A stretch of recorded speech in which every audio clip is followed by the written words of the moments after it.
Ozzy rightfully should be remembered for his contributions to music, which are legendary. I mean, it's Ozzy Osbourne. He literally created the heavy metal genre with Black Sabbath. But in the grand scheme of the overall media landscape, Ozzy's greatest contribution was reality TV. If you didn't know, Ozzy Osbourne and his family in the early 2000s had a reality show called The Osbournes, ostensibly detailing the goings-on of this famous rock star and his family shenanigans. And regardless if you have ever watched this show one day in your life, it likely has had a bigger impact on you than you could ever possibly realize. Before the Osbournes, reality TV obviously existed. I mean, Survivor had already been the #1 show in the nation before the Osbournes had even been thought of. But the thing is that reality TV had kind of been focused on, you know, reality, so to say. It was focused on like real people doing real things, you know,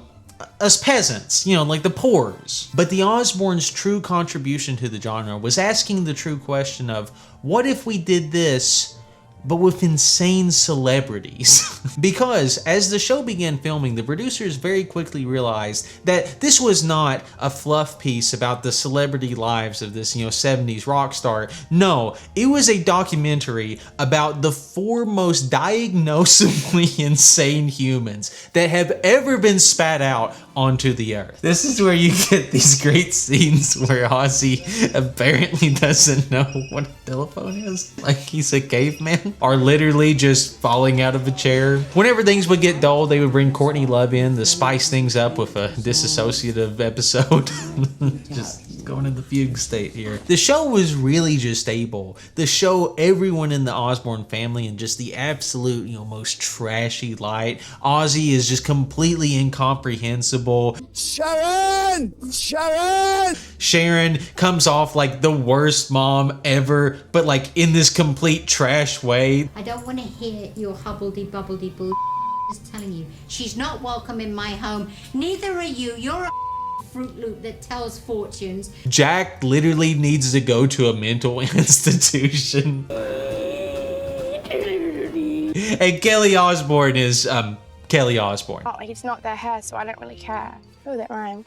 And what made this show so good is that every one of these people are just really just the ultimate character foils for each other. You could not write a better sitcom family than the one that was just truly homegrown right here. And something I'm going to mention later is everyone from the producers to the family themselves is adamant. This was not scripted. The Osbournes were actually just that insane. And it's crazy to think that this is like a family that you really could just turn on the cameras and it would just be like a sitcom. And whenever they did, the public was amazed. It became the most viewed show on MTV in its history. It was of such importance that the Osbournes were getting invited to the White House. When the president has to acknowledge you when you are in the room, you know you hit it big on the MTV. The thing about Ozzy is he's made a lot of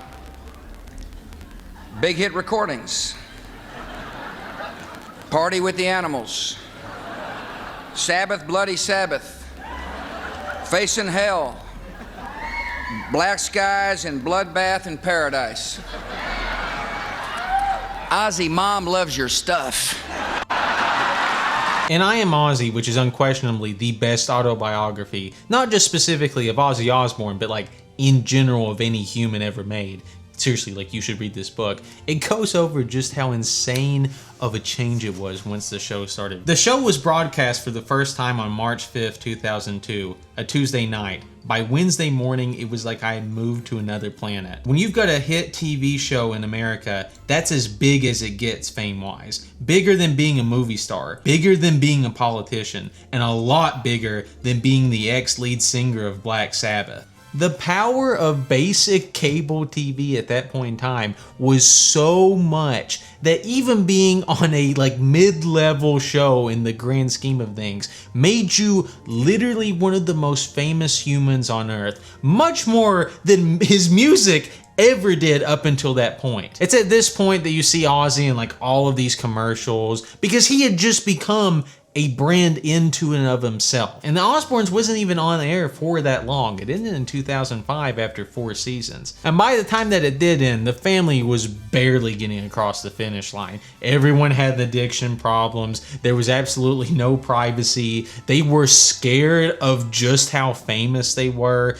It was truly a Black Sabbath level curse upon the group, so to say. Afterwards, Ozzy would go on to focus more on his music career, and every other member of the family also got their own individualized media career because, once again, they were just that famous. But this is not the true lasting legacy of the Osbournes.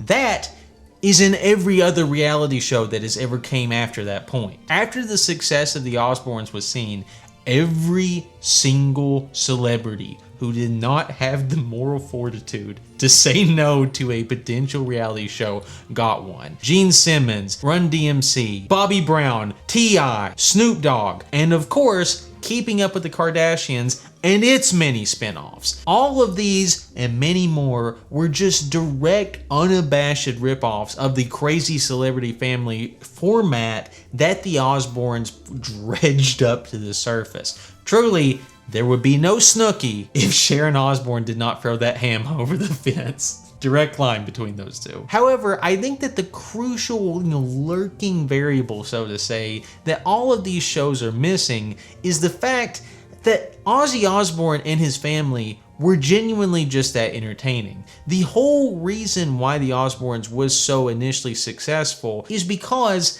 they were genuinely just insane. No stimulus needed to be put into the environment. They were the stimulus. You just needed to capture it for our enjoyment. The issue is that every other show has had to live up to that standard, but no one is actually as insane as the Osbournes. No one else did that much drugs in the 80s, or the 70s, or the 90s. None of them. No one could compete because they all, if they did, they died. So the only ones that are left have no way to compete with that, and so you have to artificially increase the insanity with all of these manufactured issues that you have to create plot. But the producers saw that there was money to be made, and so down the assembly line they went. And in the modern world, where reality TV is omnipresent and seemingly encapsulating everything, potentially even this platform if Beast Games is any kind of indication for the way that this is going to be going, it's strange to think just how much of an impact Ozzy had on whatever this simulacra of reality that we currently live in is. It really just kind of makes you want to bark at the moon. But no more tears, because Mama, I'm coming home. I'm sorry I had to do that, but I really just want to say rest in peace to the Prince of Darkness. Truly, he's the reason why I started playing music. And I do just want to say that this video is dedicated in some way to appreciating the greatness of Ozzy Osbourne. And if you want to appreciate some more greatness, you can watch this video right here.